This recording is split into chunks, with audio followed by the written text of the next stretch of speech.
Abhiraj, I am taking that same question with a small addition. What you're doing is actually a very difficult business. You try to aggregate and get services of a certain kind, which most of you here would agree with me are difficult. And not only is the first service a difficult one, follow-ups, if it doesn't get fixed properly, how do you go and chase that guy? Practically sometimes just bought off the street.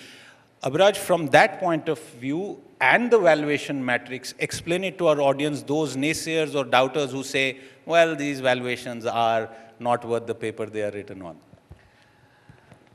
I'll be quick. So I think I think the valuations are ahead of where the companies are today, to be honest. But a lot of this bet is on India and how India will pan out over the next 10 years. The hope is that India will become at least a 5 trillion and hopefully a $7-8 trillion economy. And that means you're creating $2 to $3 trillion of new economy. And that's a rebalancing of a lot of sectors that will happen. I think a lot of tech companies can also not just hand wave and say, look, because we're tech, because we have better margins, that's why we, these valuations are called to us. We have to go in our respective sectors and do the heavy lifting. So as urban company, we run over 100 training centers. We help service professionals with training, with onboarding support, with financing solutions. So you really have to go deep in the sectors that you're trying to organize.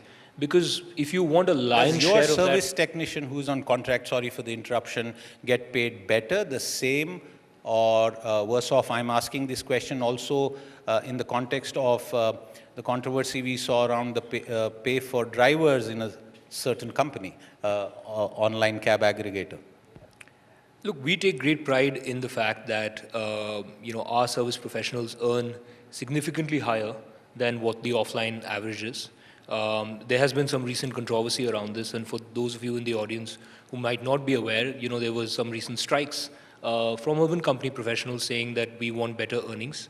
An important point I want to make here is that all of us as companies are young and we're evolving. We're willing to learn. We have the humility to say that we're not perfect. And our models will evolve. And I think all of us have to be given that opportunity to make mistakes and evolve these models so that eventually we become large companies which create win-win for society. That's a fair point because, a lot of people would say the founders, the top management are becoming crorpatis, millionaires, billionaires. What about those who are actually enabling this? I want to turn away from business in the last 5-6 minutes that we have left on this session, and I want to get all four on the panel to relate their startup story. How did they arrive at it? A couple of them have founded, successfully exited, restarted across. Maybe Rahul, I'll start off with you. Tell all those who are watching about how you actually came to be a startup icon.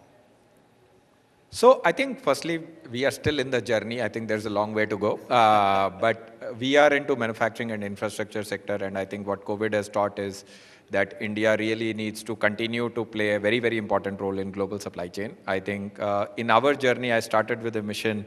Actually, we are referring one of the Chinese name, but we started with a mission, we'll build Alibaba 2.0. We said, what has happened in a consumer commerce, and we use many of the consumer commerce platform, food delivery platforms, we want to bring that to businesses.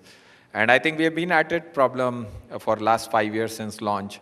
And we have realized that every single inflection point, whether it was GST, demonetization, COVID, I think every single of those have enabled more and more India to realize that there is a certain element of what is the customer experience or a business experience they are able to get offline, and they can get much, much better experience when you start to transition to online behavior. And I think we are continuing our journey on that problem solving. Valuation is just one of those milestones which makes you feel good as well as get more access to resources.